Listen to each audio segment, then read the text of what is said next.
South ఇండియాలోనే biggest sorry store మన Varahi silks మన విజయవాడ ఎంజీ రోడ్లో ప్రారంభం.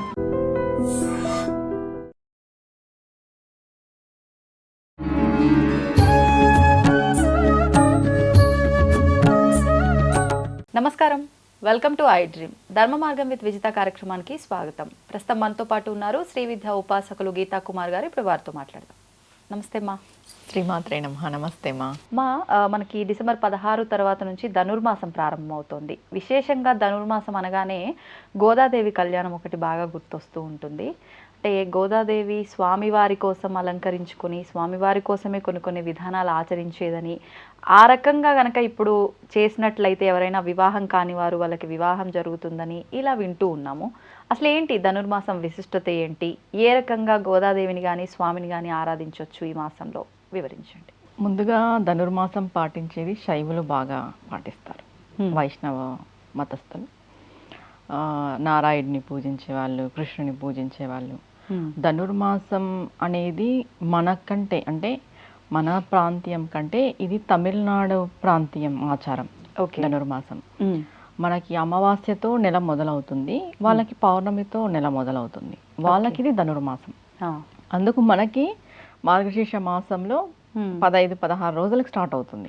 అక్కడ స్టార్ట్ అయిన తర్వాత అట్లా 15 డేస్ డిఫరెన్స్ ఉంటుంది. ఇప్పుడు సంక్రాంతి వరకు ఉంటుంది ధనుర్మాసం.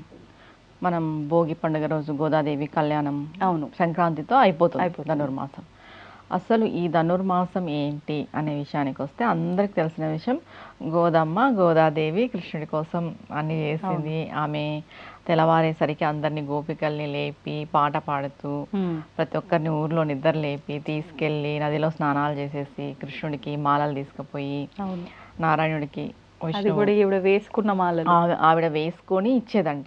నాకు బాగుందా, తనని చూసుకొని మళ్ళీ స్వామికి బాగుంటుంది అని మురిసిపోయి ఇచ్చేది అనేది అందరికి తెలిసిన విషయమే. వివాహం అవుతుందా అని మీరు క్వశ్చన్ అడిగారు కదా. కన్యలు, పెళ్లి కాని పిల్లలు, అమ్మాయిలు ఈ ధనుర్మాసంలో గోదాదేవి పాశురాలని 30 పాశురాలు ఉంటాయి 30 రోజులకి. రోజు ఒకటి చెప్పడం మనకి అవైలబిలిటీ ఉన్నాయి. ఇప్పుడు వినొచ్చు, చూడొచ్చు, అన్నీ ఉన్నాయి. ఇప్పుడు గుళ్ళల్లో కూడా చెప్తున్నారు పాశురాలు. కొన్ని గుళ్ళల్లో మన ప్రాంతంలో కూడా స్టార్ట్ అయింది గోదాదేవి ఆరాధన. ఒక 2-3 ఇయర్స్గా చూస్తున్నాం. టెంపుల్స్ లో కళ్యాణాలు అన్ని జరిపిస్తున్నారు మన ప్రాంతం వాళ్ళు కూడా. ప్రతిరోజు ఈ 30 రోజులు పాశురాలు వినడం అని నియమంగా పెట్టుకోవచ్చు.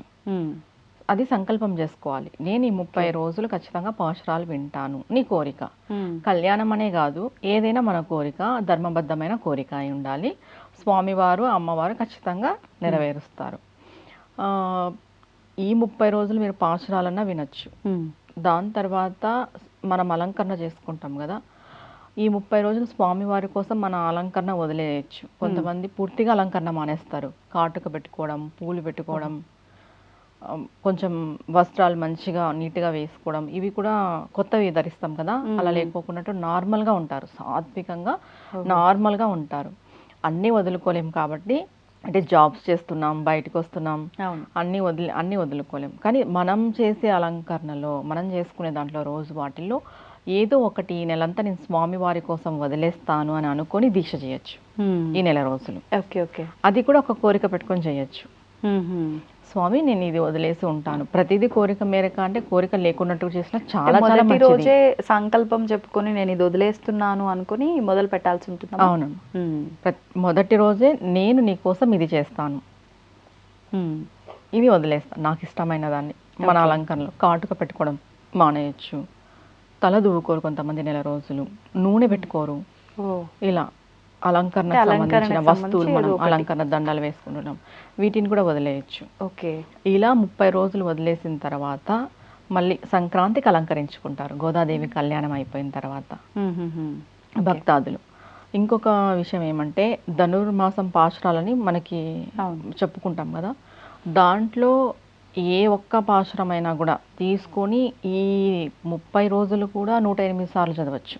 ఒకటి ఏదైనా ఒకటి మనకి నచ్చినది. ఒక్కొక్క దానికి ఒక్కొక్క ఫలితం చెప్తారు. అలా దాంట్లో ఏదైనా ఒకటి తీసుకొని కూడా మనం ఈ 30 రోజులు కూడా పారాయణం చేయొచ్చు. కొంతమంది పాల పదార్థాలు వదిలిపెడతారు, పాలు, పెరుగు, నెయ్యి ఇలాంటివి కూడా వదిలేస్తారు. ధనుర్మాసంలో తీసుకోరు కొంతమంది పాలతో చేసిన పదార్థాలని. ఇంకా స్వామివారి అనుగ్రహం కోసం మనం ఇప్పుడు కృష్ణుడు అంటే కృష్ణుడు, విష్ణువు, నారాయణుడు, మనకి టెంపుల్స్ ఉంటాయి, దేవాలయాలు ఉంటాయి మన చుట్టుపక్కల. ఈ 30 రోజులు మీరు తులసి మాల సమర్పించినా చాలా మంచిది. స్వామివారికి పుష్పాల మాల సమర్పించినా, మీ చేతులతో కుట్టి సమర్పించినా చాలా మంచిది. ఎందుకంటే ఆవిడ కుట్టి ఆవిడ మెల్లో వేసుకొని స్వామికి వేసేది. నేను మెల్లో వేసుకోని చెప్పట్లేదు, మరి ఇప్పుడు కుట్టేసి మనం స్వామివారికి ఇవ్వచ్చు. నెల రోజులు తులసి మాల కూడా సమర్పించవచ్చు. ఇలా ఇంకా వైష్ణవులు అయితే ప్రతిరోజు విష్ణు పారాయణం ఇవన్నీ చేస్తారు. ఇంకొకటి తిరుమలలో కూడా ఇప్పుడు ధనుర్మాస పూజలు జరుగుతాయి. 3:30కే జరుగుతుంది అనమాట ప్రభాత సేవ. ఎందుకు ధనుర్మాసం 3:30 కంటే బ్రహ్మముహూర్తంలో చాలా చాలా విశేషమైనది ఈ ధనుర్మాసంలో. ఇంకా కాళహస్తిలో కూడా అంతే, 3:30కి అభిషేకం జరుగుతుంది ధనుర్మాసంలో.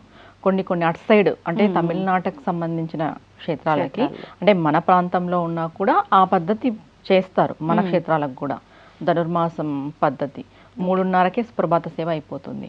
ప్రతి ఒక్కరు కూడా ఈ ధనుర్మాసం అంతా బ్రహ్మముహూర్తంలో లేచి మనం సంకల్పం పెట్టుకొని, ఏదో మన కోరిక ధర్మబద్ధమైన కోరిక ఉండేది సంకల్పం పెట్టుకొని మనం స్వామివారి ఆరాధన చేస్తే చాలా చాలా మంచి ఫలితం ఉంటుంది. చాలా మంచి ఫలితం ఉంటుంది.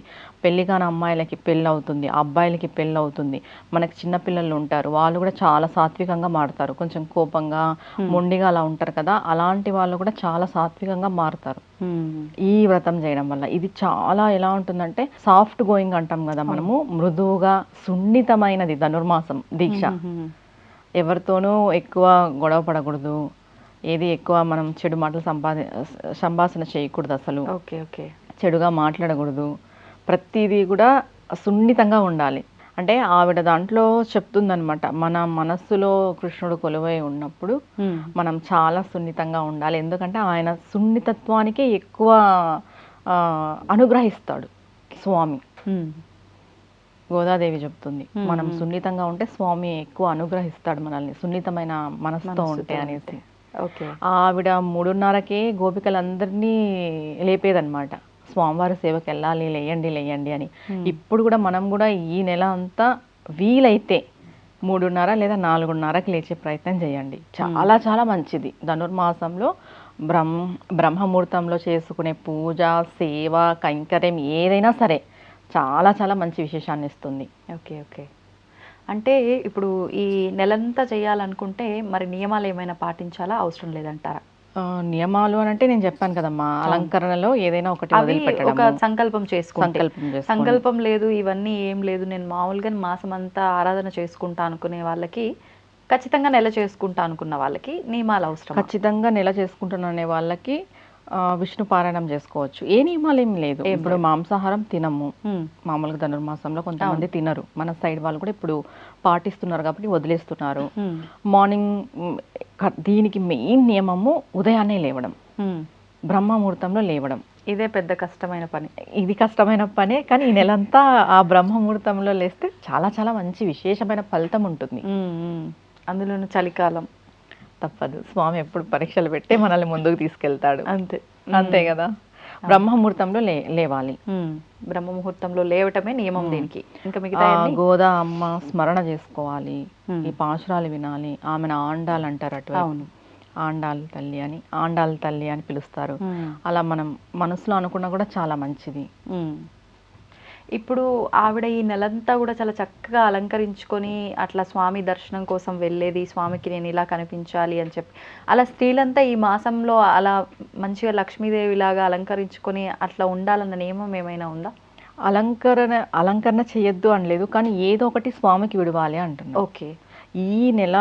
ఈ మాసంలో పూలు కూడా స్వామి కోసమే పూస్తాయంట.